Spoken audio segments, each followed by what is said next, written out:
If you're incredibly frustrated and exhausted with dating and you find yourself, you're often asking those questions, why can't I find the right partner? Why do I keep finding partners that treat me poorly? You are likely living out the paradox that is overcoming relational trauma. So if you find that you end up in relationships over and over again where you are doing the emotional work of your partner, that is your inner child trying to fix a broken parent. So if you grew up in environments where you had parents or caregivers that were emotionally or physically neglectful, that's what we actually learn and interpret love as being. So as an adult, what you may find is if you end up in a dating or situationship with someone who is emotionally attuned, emotionally available, that can feel very foreign, and we will often not gravitate towards that. This is why you will often gravitate towards people who are emotionally unavailable and or who can treat you quite poorly, even abusively. Now, where the paradox really kicks us in the ass is with relational injuries. What heals relational injuries are healthy relationships.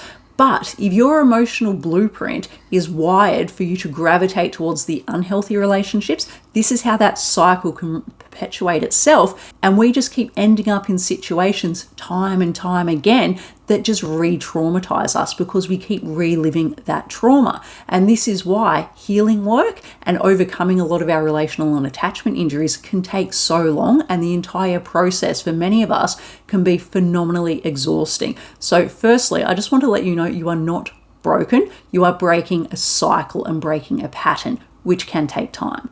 And if you're doing the work, this is where it becomes so frustrating because you're thinking, I'm doing the work, I'm trying to overcome this trauma. Why do I keep falling into these complete shit pit relationships?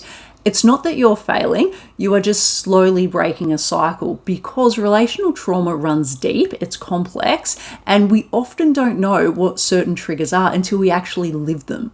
So there's only so much work that you can do in isolation with a therapist or with your self-introspection. Where you actually really learn to put that into practice is in relationships. That's when we learn.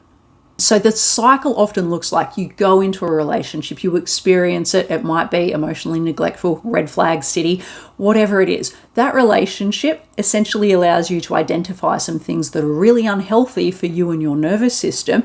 That relationship likely breaks down. We end up in a little bit of a self-reflection and isolated state where we might be working with a therapist. We might be doing a lot of self-work and introspection and reflection, connecting with our friends and just rebuilding ourselves. So what happens within this growth period is we grow and consolidate, and then we may enter into a new relationship. And this is where we actually put what we've learned and how we've grown into play, and we integrate that into us. And for some people, if you have found a unicorn where you've ended up in a healthy relationship, you can grow and thrive together. That's amazing. But what happens for many of us is you enter into a new relationship, you're able to integrate much of what you've learned and how you've grown. And depending on what the partner is like and what that relational dynamic is like, you might find that there's new triggers, new experiences, new ways that someone can show up that might reactivate some of your existing trauma. And then you're able to identify what's working, what's not working. That relationship may break down, and then you'll go back into that growth and self-reflection, back doing work with a therapist. You'll grow, you'll consolidate, then you might enter into a new relationship. So it can be exceptionally exhausting, frustrating, and a little bit soul-destroying. But what I want you to do is you need to congratulate yourself, because even though failed relationship after failed relationship can be so exhausting and a little bit soul-crushing, if you zoom out in retrospect, if you notice that over time, even though you may have had a string of failed relationships, if you've kind of upgraded little by little, so the first partner, the second partner you had after them, slightly better, treated you a little bit better, you were able to uphold your boundaries and you showed up stronger and better for it. And then that may have broken down. Follow that process. If you're able to reflect and see that you have grown, that you have become stronger, you have become more emotionally attuned, you show up as a better partner and you are selecting better partners, you are growing, you are getting there. But 100% understand, it is frustrating. Don't give up, you are on your way.